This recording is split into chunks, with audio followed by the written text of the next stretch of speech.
a boca, ela é muito bonita. Nossa, você ficou em Berlim Oriental ou Ocidental? E aí, quando ficou Qual? O meu bairro? Tu vê que ela já te chamou. meu Tu vê que o Abel bairro. já te chamou de velha, Aí né? já comprou Antes da presente. unificação, antes de 89 aí. É, porque eu tô tentando lembrar. Estamos online! No Oriental, claro. Antes ou depois do Online, ó. Tá online? Opa, então peraí, vamos Vamos começar a gravar na aqui, dando um saúde, salve. estamos felizes Porra, aqui hoje. Bons ventos aí. Muito obrigado. Eu Hoje a comendo gente um tá... engrudado aqui, ó. Já tá comendo engrudado? Pô, Tá estamos pouco engrudado, estamos não. começando, tu pegou logo Cara, eu ia o comer pé de moleque hoje, pra mas, começar, porra. né? Não, tu é Jujuba boa. gruda no dente. eu tô não Não pensando. tem problema, Nunca não. mais. É bom que você fica sem falar um tempo. Tô brincando, Valesca, tô brincando. A gente já começa sacaneando a Valesca, né? Deixa. Gente, olha só. Estamos começando aqui mais um Papo de Subúrbio. Aham. Hoje tivemos o prazer, né? O Abel é gente boa toda a vida. Tava chegando de uma viagem, trabalhou pra caramba em São Paulo. O cara chegou aqui, não deu nem tempo de descansar, já passei, peguei ele e falei, vamos lá pro nosso Papo de Subúrbio. Abel, muito obrigado por estar aqui hoje trocando essa ideia com a gente. A gente quer falar muito da tua musicalidade, da tua trajetória, da nossa suburbanidade, né? Mas conhecer os teus projetos mais a fundo, conhecer, né, como é que tá essa direção aí do Loucura Suburbana, como é que tá o trabalho do Choro Novo. Mas isso é papo pra hora, a gente vai falando aqui muito. Queria que você desse teu salve aí pra gente começar aqui a trocar uma ideia. Bom, obrigado aí mais uma vez pelo convite, pela acolhida e que a gente tenha um bom momento aí, boas trocas, bons sons e um bom registro para, eu não falo nem para deixar dúvidas, não deixar certeza, mas para deixar pistas aí, que às vezes a gente solta umas coisas no meio do caminho que um outro mais ligado que a gente pega, recupera e bota pra frente, né? Claro, com certeza. E, Abel, eu quero começar te fazendo uma pergunta que para mim é muito significativa, assim, para entender um pouco da trajetória do Abel, multi-instrumentista, compositor, diretor musical, produtor. O que te levou pra música? Como é que é o teu link de ligação com a música? Como é que ela caiu na tua vida? Eu sei que isso aí é ancestral, que já vem de família, mas eu quero ouvir de você. Bom, eu aprendi música, não vou nem dizer que é tocar, porque não era uma questão de tocar, porque eu aprendi com o meu avô. E meu avô com o pai dele. E aí o que acontecia é que frequentemente ou pessoas iam na nossa casa, né, para ensaiar, para tocar alguma coisa, ou meu avô estava indo à casa das pessoas. Porque naquela época ainda tinha muitas rodas, né, de choro, de samba, as serestas também. E não... É que às vezes a gente fala roda, assim, as pessoas associam um evento. O que eu tô falando que a roda era realmente estar na casa das pessoas, era o quintal das pessoas, era a sala das pessoas. Até brincar uma coisa que não é comprando a entrada que você vai chegar. E aí, como eu estava sempre nesse fluxo, eu vou te dizer que não era uma questão de propriamente eu me interessar por música, mas por eu entender que era legal estar com aquelas pessoas e principalmente com o meu avô, porque ele era o cara que mais saía de casa. Então era um troço assim, pô, tem que colar nele que ele sai de casa. Seja pelo trabalho, que sempre foi uma pessoa que tinha 2, 3 empregos, ainda tocava, essa coisa toda. E seja por esses rolês de... Pô, tinha ir numa roda que era aos domingos, outra que era aos sábados, numa seresta não sei aonde, na casa de um amigo visitar não sei o quê, o pessoal ir lá... Essa galera de velha guarda de escola de som também era o pessoal do choro, então a gente também estava sempre junto. Então era um cara que eu já sabia que colar era um bom motivo para não ficar de bobeira em casa. Era teu avô paterno ou materno, Bel? Materno. Materno. E era sempre choro. Sempre. Na verdade... O samba, mistura. Naquela época não tinha muito essas coisas assim... de dividir o quê? A gente ia para ouvir música. Então, por exemplo... Eu posso dizer assim que o choro era a música que fazia essas pessoas se reunirem, porque todos tocavam choro. Mas, tipo, por exemplo, tinha um monte de gente do choro que era das velhas guardas de escola de samba. Por exemplo, eu conheci garoto que era um excelente violonista de choro e um excelente cavaquinista de choro, o seu Guaraci e o seu Osmar. Inclusive, o pai do seu Osmar é um daqueles caras que é o da geração do Pixinguinha, do princípio do choro, que é o seu Lalau do bandolim. Fez um choro chamado Gadu Namorando, que é contemporâneo dessa galera aí, Chiquinha Gonzaga, Pixinguinha, esse pessoal. Então o seu Jair do cavaquinho era um cara que conhecia choro também. Então não tinha essa coisa assim de eu toco isso, eu toco aquilo. Aí tinha a galera das serestas. Aí, por exemplo, quando você ia num baile... Nessa época ainda tinham esses clubes de subúrbio, né? Que era tipo Jorge Leite em Quintino, Marabu, River, Mackenzie. Em Marechal também, tinha ali o boteco ali em Marechal. Então as pessoas, você chegava numa seresta, ou um baile, como as pessoas falavam. Então você ouvia choro, você ouvia samba de terreiro, você ouvia samba canção, você ouvia música latina, né? Como merengues, boleros, tangos, rumbas, você ouvia marchinha, você ouvia tango, você ouvia, em alguns casos, música francesa, as coisas como a Piaf, Charles Aznavour, algumas coisas italianas, alemãs. Então era um repertório muito diverso e muito complexo, que também era um repertório do Brasil da época deles, né? Era um Brasil de rádio, em que essas pessoas também tiveram seu momento de extrema popularidade, assim, pro povo brasileiro, né? Qual era o nome do seu avô, Abel? Fiquei com Luiz Gonzaga. Porra, com o nome desse ainda. Luiz Gonzaga. Olha essa coisa boa. E o seu... Gonzaguinha. Gonzagão. É Luiz Gonzaga da Silva. E tu loura assim, alemão? Como é que veio isso? Não, mas aí Veio de Berlim? Aí Não. é do avô paterno, que a é? família do meu avô paterno tem a galera meio russona e tem os albinos também, né? Que no meu caso é um louro do albinismo. Ah, tá bonito. Né? Ficou bonito. Aí, já essa galera aí, eles vieram descendo de Caxias pra cá, que tem ainda lá, mora em Raiz da Serra. No sul? Não, Caxias aqui Daqui? do estado do Rio. que legal. Magé, Raiz da Serra, era tudo... A gente era roça de batata. Nossa parada era plantar roça de Eu batata. tô relembrando porque a Elaine falou do é do Ney lá.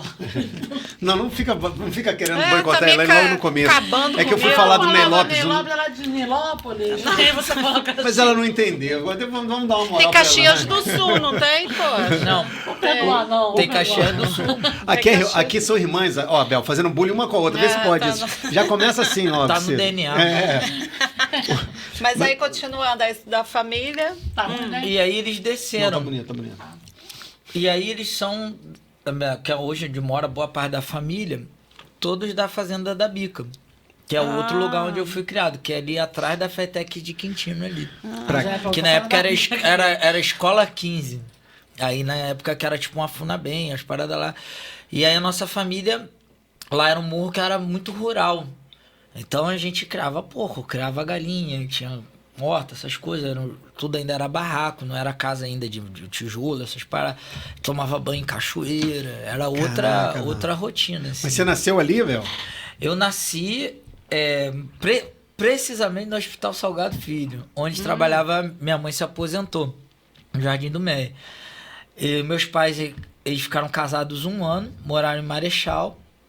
E aí quando eles separaram, eu vim para Todos os Santos, que é onde morava com meus avós e essa galera toda.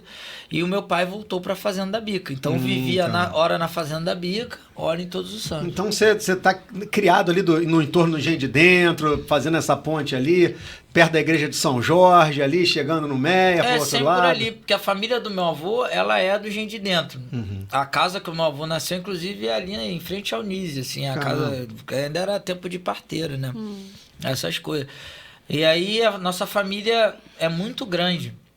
Então vamos dizer que assim, beirando a linha do trem sempre tem parente. Um dos lugares, inclusive, que tem é em Nilópolis. Parte da família do meu avô mora ali na Chatuba, Soares Neiva também. Que legal. Nossa, Ney Lopes na sua família não tá. Tem Ela o fala de Neilópolis morou onde? Neilópolis? Nilópolis, ele se consagrou no mundo do samba, o Ney Lopes, que você falou que é o Ney Lopes. Não, Neilópolis, foi sem claro. Foi sem querer Conheço. naquele dia, mas de Irajá, né? Ele ganhou o mundo a partir de Irajá, mas atualmente mora em Seropédica. Já tem bastante tempo que o mestre Ney Lopes Sabia mora em não. Seropédica, Caramba. foi lá plantar o axé dele lá e tá lá até hoje, ninguém tira ele de lá. Todo mundo quer trazer Mó ele pra paz. fazer show pra cá e pra lá. Ele não sai. Não sai. Tá certo. Aí fala, aí você tinha roda de choro com seu avô, e você foi pegando... Quantos anos você tinha, mais ou menos? Era uma criança. Isso aí é... Eu lembro mais, assim, dos 5 anos pra frente. Tá que vendo? 5 anos? Caramba. E aí tinha muito, assim, essa coisa das pessoas ensaiarem, de eu ir com ele.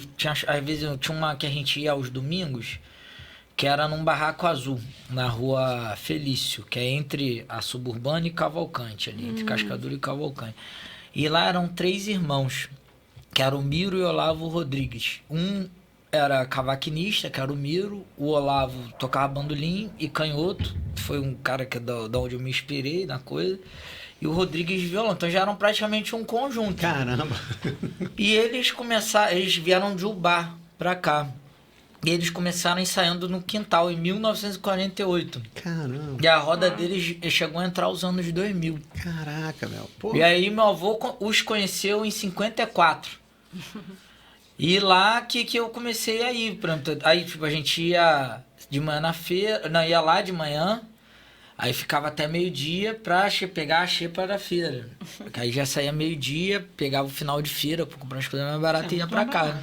E você com quantos anos nesse... Ah, isso já tinha 5, 6 anos. Caraca. Pô, Aí, já pra mim é uma criança, 5, 6 anos. Já acho que meu filho com 12 crianças, 14 crianças, Não, caramba. Você agora, está falando dos anos 80, né? É. agora teu pai, teu avô tocava? Meu avô tocava violão de 7 cordas. Caramba. E teu tocava pai? cavaquinho. Eu tocava os dois, eu tocava nas duas. Aí, na verdade, é porque ele, como eu, ele aprendeu o cavaquinho, que era o instrumento do pai dele. Depois passou pro violão e no violão ficou. Ele lembrava tá. o suficiente pra me passar e seguir adiante. Porque eu ia perguntar exatamente isso. Teu avô que ensinou teu pai te ensinou, não teve essa... Na verdade, esse avô é materno. Tá. Eu tenho dele tem a minha, É a minha verdade, mãe e minha você tia. falou. O meu pai, ao extremo oposto disso tudo, meu pai é surdo e mudo. Olha, Sério? Caramba, velho. que interessante. Ele é marceneiro. E eu falo muito isso, que é uma coisa engraçada, assim, porque às vezes a gente vê as pessoas falando dessas políticas públicas que a gente tem de acessibilidade, de inclusão, e muitas vezes as pessoas distorcem achando que são coisas que é um benefício em um em detrimento do outro. Pô. O meu pai, por exemplo, ele ficou surdo criança por conta de um acidente. Ele bateu a cabeça.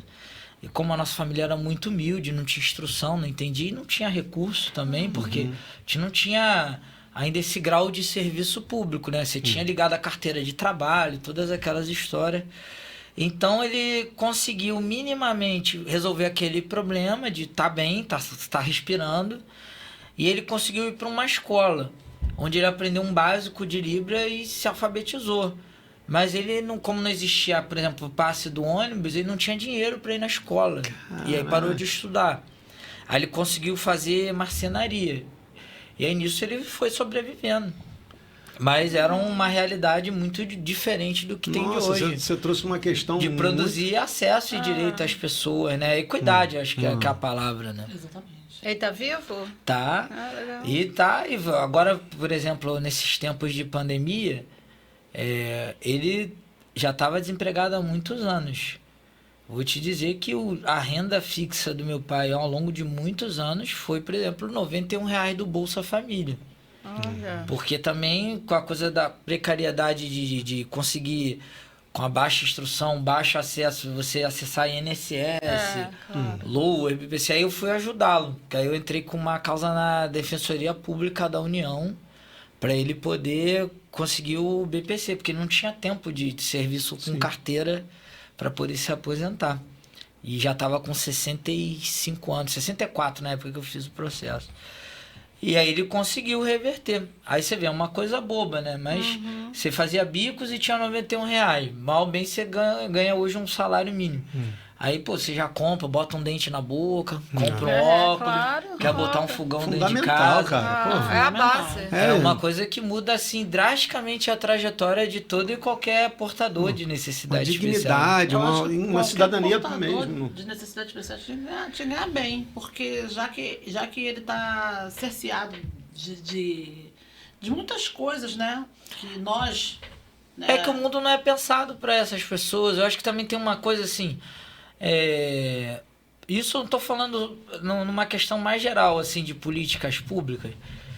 A gente conseguiu dar um passo de identificar grupos vulneráveis e produzir que esses grupos vulneráveis sejam um assunto de hoje. Coisas que, como, por exemplo, a gente poderia ter ficado adulto sem nunca ter conversado essas coisas. Como muitos dos nossos ficaram. Você podia chegar aos anos 2000, com 20 anos, 18 anos, sem nunca ter falado sobre racismo, homofobia, necessidade. Fora essas questões que às vezes você via dentro da sua casa, de violência doméstica, de um primo que é especial e não frequenta nada da sua família, ou escolas segregadas.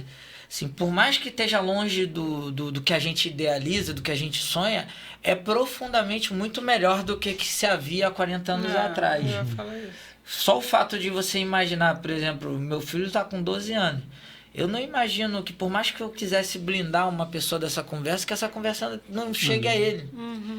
Então, e o fato disso ser uma pauta do mundo de hoje é indiscutivelmente uma vitória assim, genial.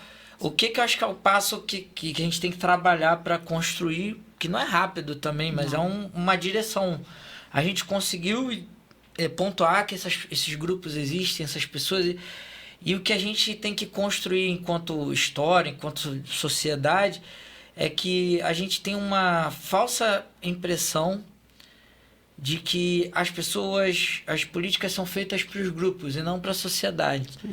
E eu dou sempre um exemplo de uma questão, por exemplo, se é uma pessoa cadeirante ou uma pessoa com deficiência visual. Você tem uma cidade bem sinalizada, uma calçada bem plana, a rua bem asfaltada. Se essa pessoa caminhar plenamente pela cidade, é gente boa, cara. Claro. Então, eu vou mais além. Eu acho que as crianças ou os adultos com necessidades especiais, eles já são especiais porque o outro o vê como diferente. Que, na verdade, ele só tem uma maneira de ser diferente, mas ele é ser humano igual qualquer outro. Mas até para ele se locomover. Humano, ele tem aquelas limitações ali, mas ele pode mas você pode inserir na sociedade sem problema nenhum. Isso é outra forma, mas o que a gente fala ele conseguir se locomover. Se ele quiser ir no mercado, ele poder ir, ter calçada, pegar uma condução. Você não precisa nem ir muito longe. Tinha um amigo meu, acesso. que era o Tuninho ali, do Bar do Costa. Ele foi ficando com necessidade, por conta da diabetes, que ele teve que amputar o pé, depois a perna. E na época, tô te falando assim, não tinha ainda Uber, essas coisas, né? Ele falando assim, pô, Abel, que ele ficava, varria a calçada ali, ele conseguiu montar um lugar para ele poder cuidar do bar e minimamente se locomover, fazer as coisas que ele gostava. Aí ele chegou para mim e falou assim, pô, Abel, eu só vou, o único lugar bom de sair é o shopping. Aí eu perguntei, mas por que o único lugar bom de sair é o shopping?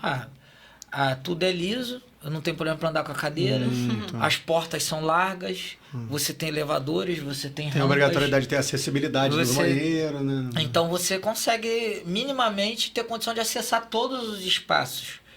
Ele, pô, você quer andar e tem um carro na calçada, ou a calçada tá toda quebrada, ou não tem um quebradinho e você desce na cadeira. Ele falou, poxa, eu peço um táxi. E a gente vê isso também no ônibus. Às vezes o ônibus não para também pra pessoa. E o táxi de cadeirante, ele é um táxi mais caro.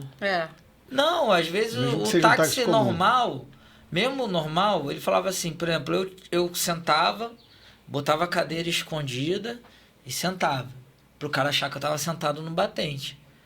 Porque se eu dissesse no rádio táxi que eu tenho cadeira de roda, não é que as pessoas não iam falar que não quero te pegar, mas iam dizer todos que estavam ocupados. Então ele não dizia que era cadeirante, sentava no batente e escondia a cadeira. Aí quando o táxi parava na porta dele, ele falava, pô, eu preciso de uma ajuda aqui, você pode entrar? E o cara via. Mas assim, toda vez que eu precisei, pra alguém, né, pegar táxi, alguém com cadeira de rodas, sempre foram os táxis mais caros. Táxi especial, você tem que ligar pra dizer que, olha, tem alguém que vai entrar com cadeira de roda. Então, não, cara, tem que ser especial. porque assim, a gente tava falando de basicamente duas coisas, mas que convergem para uma mesma. O direito à cidade, né, que a gente está dizendo assim, e o direito à cidadania. Porque uma das coisas é o estigma que a gente tem historicamente sobre alguém que a gente acha que não está dentro do padrão da norma, né? Eu lembro do Triste Filho Policarpo Quaresma, do Lima Barreto, quando é preso, né, do personagem né, quando é preso, o Major Quaresma, questionando o médico, mas por que eu tô preso? Porque você não atende a norma. Mas quem determina a norma? Ele pergunta para o médico, né? Então, assim, quem determina o que é ser neurotípico, o que é ser, né? Qual é o padrão de sociedade que a gente quer? Mas isso já é um problema. Mas o problema maior é viver numa cidade que te cercia o direito de ir ali. Exatamente. Porque você não tem, né, uma condição de transporte, uma cadeira, Berlim, vai lá. Todo podcast. Eu passei. Tom. Berlim. Momento o Tom teve Momento lá, Berlim. Volta Berlim, vamos falar do Berlim. A gente pode fazer isso. Não tem como. Eu vivi numa cidade anos. Deixa ela falar, vai. Não, isso é verdade. Eu vivi numa cidade de anos que eu falava isso, que a maioria dos cadeirantes em Berlim, onde eu morei, eles não precisavam de ninguém para sair de casa. Eles entravam no ônibus. Qual era o bairro que você morava? Prenzlauer Berg. É um bairro bom. O que acontece? As calçadas são completamente planas e prontas para eles. Qualquer calçada vai ter a descida do cadeirante. O ônibus, ele chega a fazer assim, ó, para ficar no mesmo nível, né? Nível, não existe escada para ele entrar. O motorista não precisa nem sair do local dele, porque ele já entra e a maioria deles, eles estão sempre sós, eles entram em qualquer lugar, no metrô, no ônibus, eles descem sem nem... Exatamente, o que a gente está falando. E eles se sentem o quê? Eles se sentem o quê? Não se sentem inferiores, porque eles vão no mercado a hora que eles quiserem, a maioria é motorizada, porque dá para ir. Mas, na verdade, a gente tem E aqui, você mexe também com o brio da pessoa, né? Se a pessoa não tem condição de pagar um táxi, graças a Deus, esse rapaz tinha. Mas ela não tem que pagar um táxi e quer ir no mercado, ela não pode. Isso mexe também com a autoestima da pessoa, que sempre está precisando de alguém. É complicado, cara. Na verdade, não, então não é tão verdade assim. Não, vai lembrando aí, ó, nota quando for assim, você aprende no dedo assim, faz assim, ó, para não esquecer. Eu acho que, na verdade, o outro, né, é que vê o ser humano diferente. Hoje, não pode ser um tabu falar sobre isso, porque, por exemplo, eu tenho não vou falar o nome, um amigo. Não, eu não quero ser autista, Eu falei assim, por que você não quer ser autista? Autista é um laudo só que você tem. Você só tem um nome. Isso não vai te modificar. Eu acho que assim, tem uma questão que por exemplo, muita gente nas coisas lá que eu faço lá no Loucura, lá no Nise da Silveira, a gente recebe estagiário, agente de saúde, residente, e boa parte das vezes eu converso com as pessoas. E aí eu tenho duas conversas lá. Uma primeira, principalmente a galera que está em formação, eu sempre pergunto assim, vocês estão vindo aqui, conhecer o Instituto, conhecer o Loucura... Vocês já pararam para pensar quem precisa de um serviço público de saúde mental?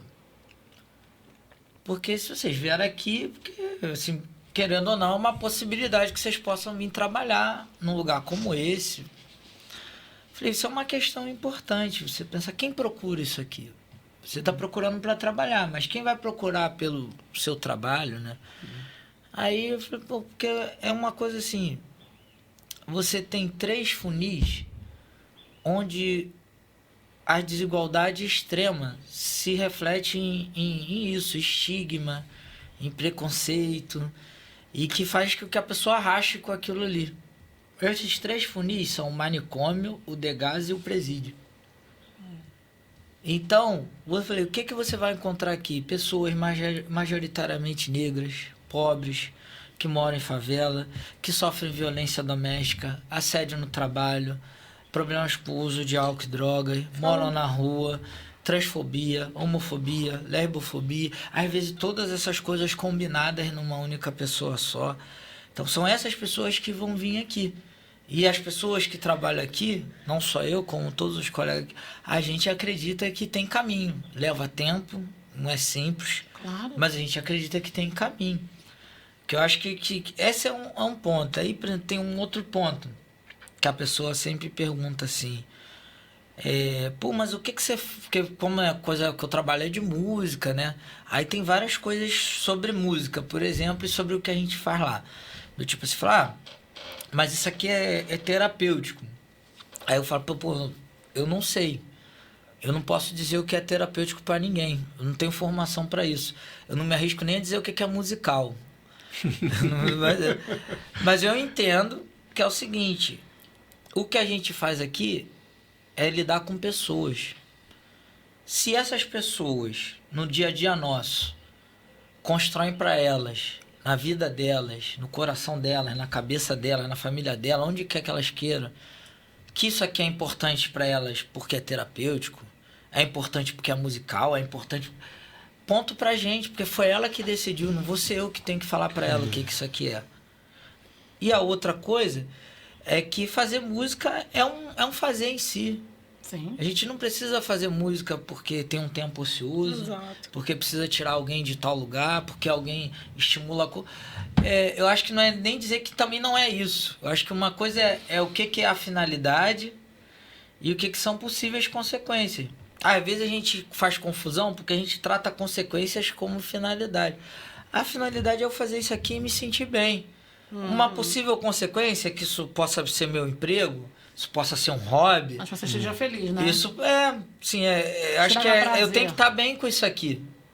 Porque senão, se eu transformar a consequência em finalidade, aí eu reduzo até o espectro de coisas legais que eu poderia descobrir com isso. Isso aqui é uma terapia, então você vai fazer. O outro não quer e você vai fazer porque é terapêutico, né?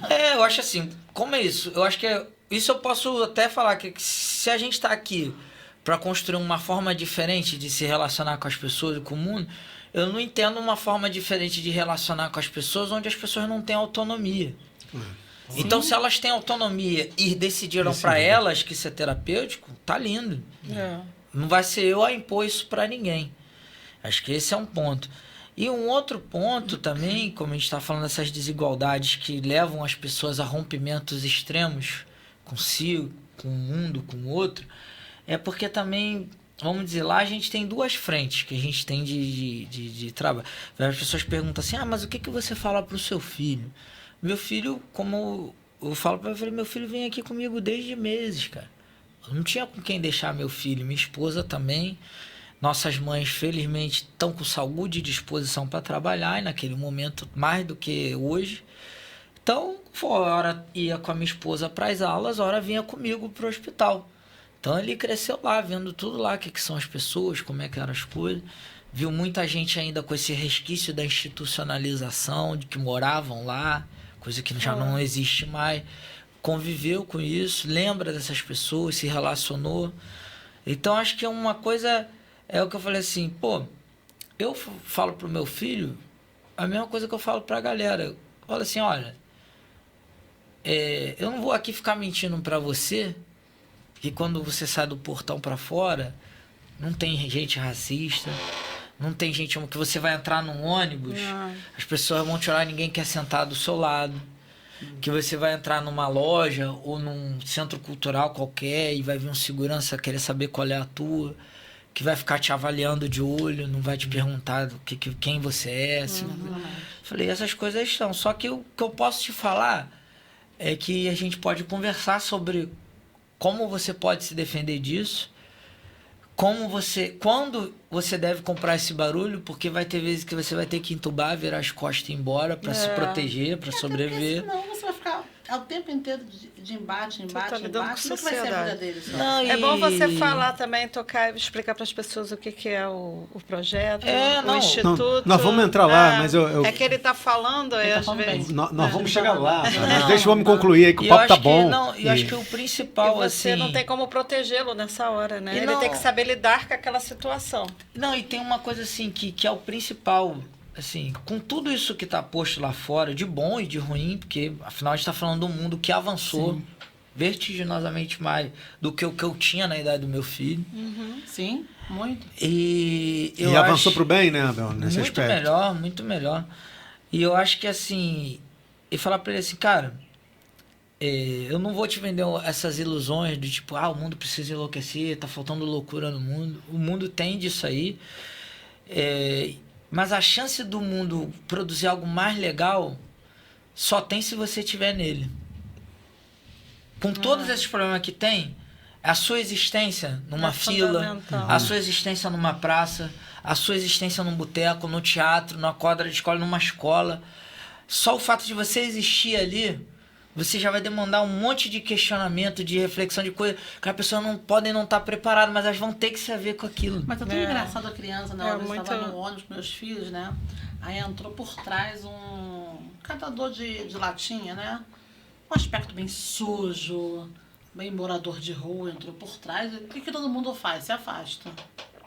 Ele não. Ele, ao invés de se afastar, ele vai de encontro a ele. Ah, caiu uma latinha, querendo bater papo com ele. Você vê que as crianças são genuínas, então, ou seja, deve ser construído, né, na cabeça da criança, porque Quando cresce. em nenhum momento ele pensou em se afastar dele, em nenhum momento ele olhou ele diferente. Sabe, ele era bem pequenininho, ele tinha uns 5 aninhos ali, não olhou. Pra ele não tinha diferença de quem tava sentado ali bonitinho e quem tava ali catando latinha. Essa máxima de que ninguém nasce preconceituoso é uma verdade, né? Isso é uma construção social, evidentemente, né, de onde você está inserido ou como está inserido. E é fundamental que a gente pense, eu acho muito bom que a gente tenha entrado nesse ponto aqui do papo, a partir do teu pai, que eu esqueci o nome, Bel. Jovaci.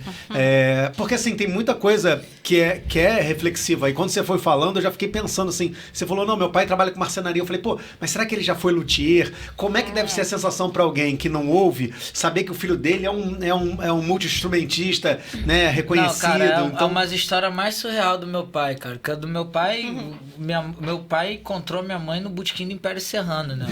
Você vai imaginar que o surdo vai frequentar o Botequim do Império Serrano, né? Aí dessas coisas. E sua mãe também encontrou o surdo do Botequim. É isso. Ó, e eu não sei onde ele... Você falou que ele aprendeu Libras ali, não aprendeu mais ou menos, mas o papo dele era bom, porque ele convenceu ali. Aí se desenrola. Tanto que quando a gente foi na perícia, foi engraçada a beça aí, cheguei lá, eu não sabia, né? Levei lá no Polícia Federal, coisa e tal. Falei, moça, eu entro com ele, que tem muita gente que tem dificuldade. Ele lê lábios bem. Ah, tá. E ele conseguiu fazer tipo fonoaudiólogo. Então ele consegue minimamente falar. Sim, alguns fonemas não saem bem, mas a maioria ele resolve bem, sabe? Ele não ouve nada? Não ouve nada. E tal. E com essa coisa de ler o lábio, coisa que ele aprendeu na escola, ele foi se vendo, porque Libras não é uma realidade, né? Sim. Então, só que é isso, a pessoa também, a gente tem uma convivência, tá acostumada a falar com ele, aos sinais e tal, mas quem não tem... E aí... A moça falou, não, você não pode entrar e não sei o que. Eu falei, não, tá tudo bem, coisa e tal. Eu fiquei lá fora. Daqui a 5 minutos chega a moça, chama ele lá dentro. Aí eu falei assim, meu filho, como seu pai faz pra viver? Ele consegue fazer uma compra? Ele consegue... Eu tô aqui há um tempão com ele, não consigo tirar nada. Aí eu falei, minha senhora, isso aí a realidade dele é isso. Só que o que acontece? Aí, voltando para o que a gente estava conversando, tem um conceito que a gente chama na saúde mental, que se chama atenção psicossocial. O que quer dizer? Que toda pessoa, a gente tem que construir uma relação com o lugar onde ela está, para que ela minimamente, por onde ela circule, as pessoas... deem conta do que é aquela realidade. Como eu falei, aquilo, tipo, é muito mais difícil sem você lá fora. Porque, mal ou bem, você querendo ou não querendo, é um cara que vai fazer uma compra no seu mercado, é uma pessoa que vai pagar a luz, que vai pagar o seu aluguel. Então, indiferentemente do quanto você tem apreço ou não pela pauta, seja por comércio, seja por sobrevivência, seja por até para criar um bom distanciamento, você tem que dialogar com aquilo. Sim. Então eu falei, ali onde o meu pai mora, na Fazenda da Bica, aquele pedaço todo lá, ele se desenrola com todo mundo. Normal, né? Porque é isso, todo mundo cresceu vendo ele lá. Então, é isso, ele vai, faz compra, faz as coisas dele lá, toma café na casa de um, almoça na casa do outro. No Brasil é muito complicado, né? As pessoas aceitarem, né? No Brasil é muito complicado. Mas eu acho que é isso, assim, a diferença toda... O que bom foi que essa. hoje nós estamos falando sobre isso, entendeu? Temos que falar sobre isso. O Abel falou que não é uma situação de apreço, mas é uma situação de direito. Precisa haver um entendimento, né, no nível da consciência da sociedade civil que esse cara tem direitos, né? Que qualquer um de nós temos direitos, ele tem direito, dentro da pluralidade que a sociedade tem, de estar ali inserido, e que você tem que respeitar, que você tem que interagir, que você tem que... Uma frase que eu sempre falo que eu acho bonita do Guerra, né? Que quando a gente fez direito constitucional, ele fala: trate os iguais de forma igual e os desiguais de forma desigual. E é isso aí mesmo. Acho que é diferente. São os iguais de forma igual, os desiguais de forma desigual. Tem que ser assim. É porque o que acontece ali?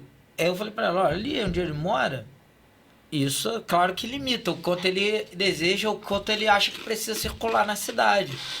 Mas ele vive bem, pra ele aquilo ali tá legal.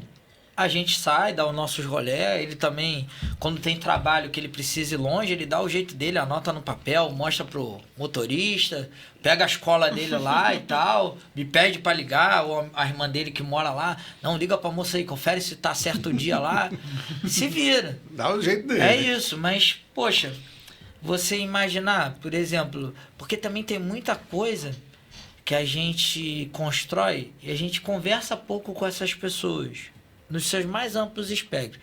Você vê, eu botei a ação um pouco antes da pandemia, 2019. Você imaginar que na pandemia você fecha tudo e tudo vira praticamente virtual ou telefone. Aí você liga para o 135, que é o INSS. E aí você pode responder pela pessoa. Mas você só pode responder pela pessoa se a pessoa falar. Que você responde por ela. Como é que um mudo vai falar que você responde por ela? Então você praticamente ao longo de toda a pandemia, você já tirou um monte de gente de poder Já acessar excluiu, o seu direito. Aí o cara fala assim, pô, mas tem um aplicativo, tem coisa gigantesca parte das pessoas que vão à defensoria pública não dispõe de celular, não dispõe de computador, não dispõe de internet e quem dirá de alfabetização em muitos dos casos. Você fala de internet com os alunos, eles acham que a internet é Facebook, né? Tem isso, o que as pessoas também entendem, o que é Consome, internet. né? Então, lá no NISE, muita gente também precisou para essas coisas. Eu estava na pandemia, trabalhei, né, no Loucura. Aí, como não estava podendo ter atividades coletivas, muitas pessoas eu ajudei assim, escaneando o documento, E eu acho que preenchendo seu para as filho foi um pessoas. privilegiado, né? De poder conviver com todo tipo de pessoas, Diversidade, né? A Ó, diversidade. Eu vou contar uma história para vocês, que a gente fala isso muito de o quanto a gente estimula e o quanto isso também não blinda a gente das coisas entrarem pela cabeça das pessoas. Eu lembro que uma vez eu procurando escola para o meu filho, se ele tinha entre 1 e 2 anos, 1 ano e 8 meses, 1 ano e um pouquinho assim. E aí eu fui numa escola dessas coisas montessorianas, essas paradas assim, conhecer, que me indicaram. E aí no meio, assim, a gente andando, veio uma menina que estava queimada da cabeça aos pés. E ela parou a gente assim no meio do corredor e veio falar comigo. Vocês estão conhecendo a escola? A garota super desenrolada. Eu falei, é. Ela, nossa, a escola é muito maneira, vocês vão gostar. Eu falei, é mesmo? Quantos anos seu filho tem? Eu falei, meu filho tem 1 ano e pouco. Ah, ele deve estar na sala lá de baixo. Vamos lá. Eu fiquei olhando, eu olhei pra Adriana, falei, pô, olha que maneira, a garota, pô, super desenrolada. E veio, e ela virou minha amigona, então todo dia eu vinha e trocava ideia com ela. E a gente batia papo e ela falava dos livros que ela gostava de ler, não sei o que. Né? Um belo dia, muito do nada, quando acabamos assim de falar, eu falei, Raul, vamos embora, vamos dar um beijo e um abraço aqui na nossa amiga.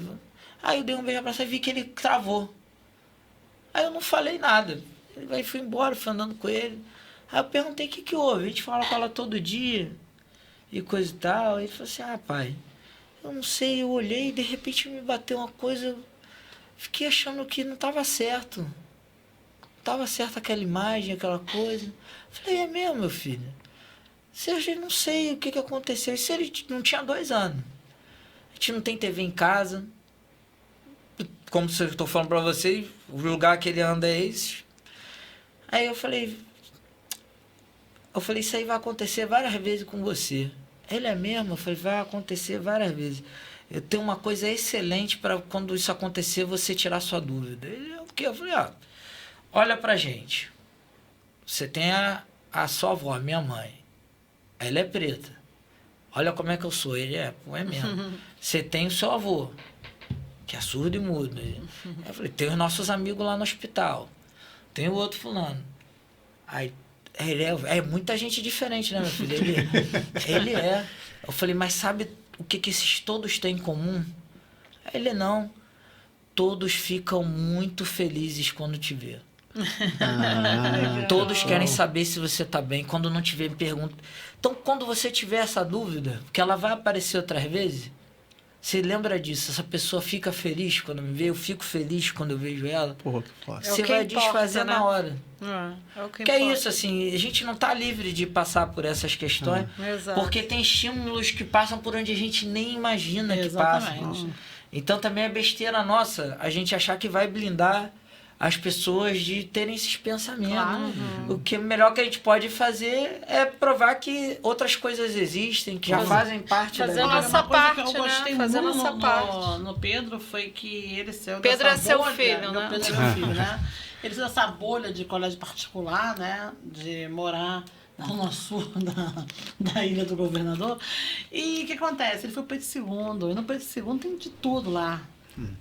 Então, assim, ele conseguir conviver com tudo foi, assim, fascinante para ele. Não, ele né, já mãe, nasceu né? também com Ele muito nasceu- justiceiro. Ele Justiceiro? Não, Ele pelo é. amor de Deus. Não, ele é justiceiro, Não é ele defende Ele a- tem um senso comum de justiça, assim, muito forte É, nele. ele defende as Uma vez causas, ele a minoria. perguntou Ele uma faz. coisa muito engraçada. Então, ele era pequenininho.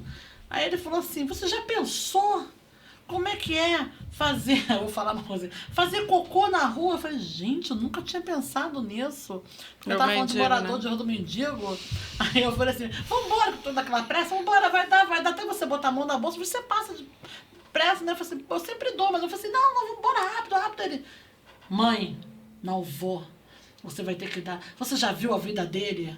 Você sabe o que As é. crianças têm sempre essa Não, sensibilidade, cara, né? Eu confesso que- juro As por crianças. Deus, que eu nunca pensei nisso na minha vida. É. Até ele me dizer isso. Eu falei, caraca. É isso, Tom. A gente É muito descontrola. ruim construir coisas sem falar com as pessoas. É, mas as crianças já é inocente, mas se você não tiver um pai como você, né, que explicou, aquilo vai morrendo, Não. vai indo embora. E é muito difícil ter alguém que faça ele enxergar isso, como você fez com o seu filho. A Mas maioria isso não mesmo faz. É uma coisa que mudou muito, igual essas coisas. Em outros tempos, você fala, esquece isso aí, isso não é assunto pra criança. Não. Ponto, passou. Como quantas vezes a gente também saiu da sala que falava, ô, sai daqui, isso aqui é papo de adulto. Você não É Exatamente. verdade. Não. Na Isso minha não é papo de época criança. falavam isso Pô. também.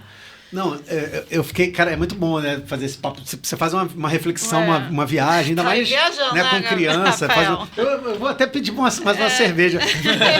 vou. Ô, Tom, você que, Tom. Tom, você que manda aqui no podcast, você que nos dirige, você que é um homem. Você acha que a gente merece mais uma cerveja, Tom?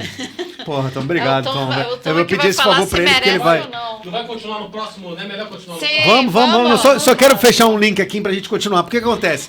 A gente vai dar um corte aqui pra gente entrar num outro Então eu papo. pego, Porque eu quero chegar num momento que eu acho que é importantíssimo, que é a participação e atuação do Abel no Loucura Suburbana. Eu quero saber como ele Isso. chegou ali no Centro Municipal, Nício da Silveira. Eu quero saber como é que ele chegou aí naquele antigo manicômio, no antigo Pedro II. Como é que foi essa entrada aí? Mas eu só queria fechar com uma coisa que eu acho bacana, e eu acho também bacana a gente fechar aqui.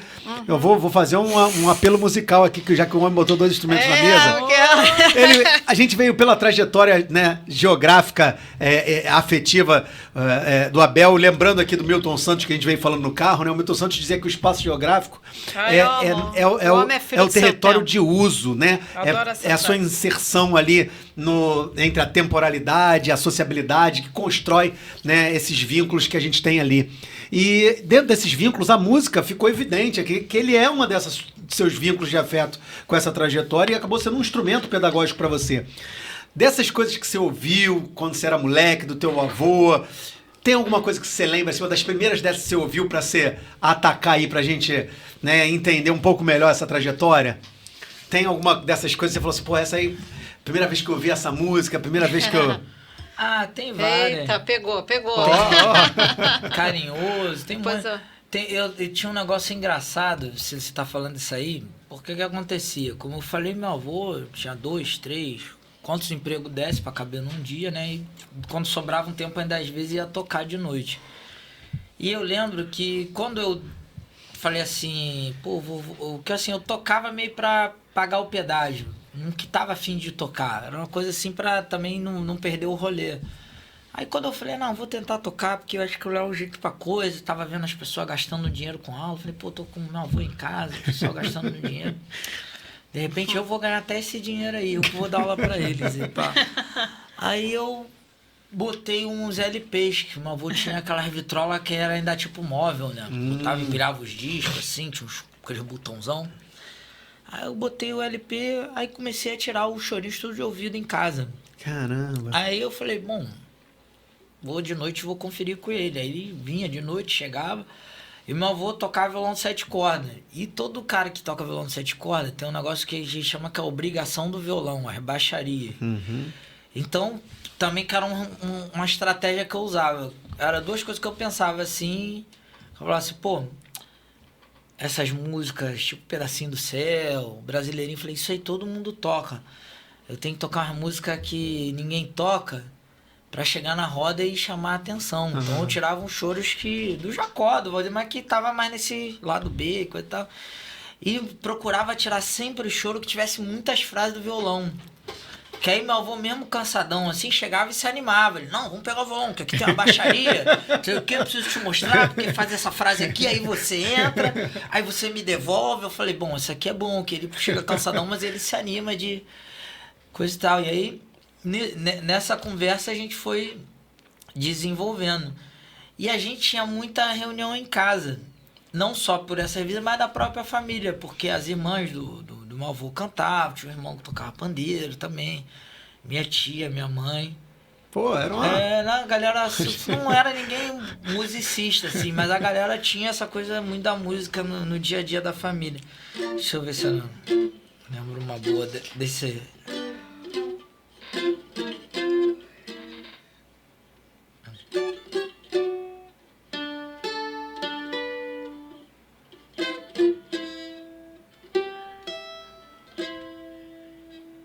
Tem que achar um tom agora. Tá aqui o tom. Momentos são iguais àqueles em que eu te encontrei. Palavras são iguais àquelas que te dediquei. Eu escrevi na fria areia um nome para amar. O mar chegou, tudo levou, palavras levam mar. Meu coração, praia distante, em teu perdido olhar. Teu coração, tão inconstante, que a incerteza do mar, meu castelo de carinhos, que eu nem pude dedicar. Momentos seus que foram meus, agora é recordar. Caraca! Muito bom. Gente, olha, o difícil é não cantar e não bater aqui. Eu não tava me pode por causa do controlando pra não microfone. atrapalhar. Olha só, a gente vai dar uma paradinha aqui pra o Abel também poder tomar uma cerveja, molhar a palavra aqui. E a gente volta com mais papo de subúrbio daqui a pouquinho, gente. Cara, muito bom, Abel. Pô, isso aí quando vem. Maravilhosa, né? Cara, a Valesca Ai, tava gente, eu cantando, adoro ela tava Glenn.